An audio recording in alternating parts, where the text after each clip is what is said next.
Ano nangyari? Na ano daw? Anong sa mall? Ano yung sa mall? Mamahaligid yan, ha? Agad. Wala naman yun sa akin eh. Mga nang maaligid dyan eh. Ah.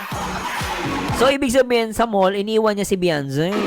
Tapos may umaaligid. Eh, syempre, normal yan, Papa Eds. Ang ganda ng jowa mo. Di ba, no? Lagi yung lalaki, mismo lalapit niya kay Beyonce, guys. Sa ganda niyan, di mo didikita.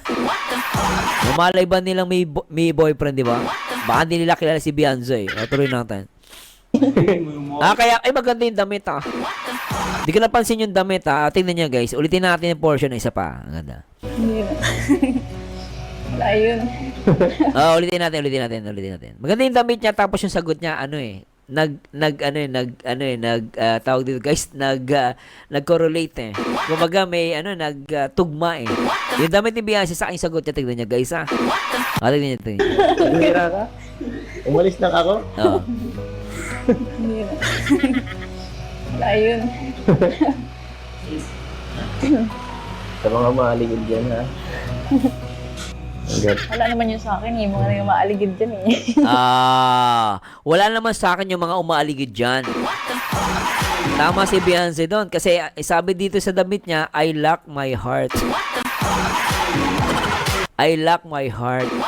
Kahit merong umaaligid, may mga puporma-porma na ibang lalaki. Pero si Beyonce, sa puso niya, nakalak na yung puso niya kay Papa Eds. Yun ang malinaw. Anak na patay.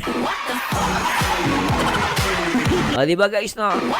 Nakalak na yung puso ni Beyonce kay Papa Eds. Yun na yun. Tuloy natin. Patay. Oh. Pansinin kasi ito, eh. Oo, pansinin talaga yun. Sa mall lang, di ba, sa BGC, nagpunta kami.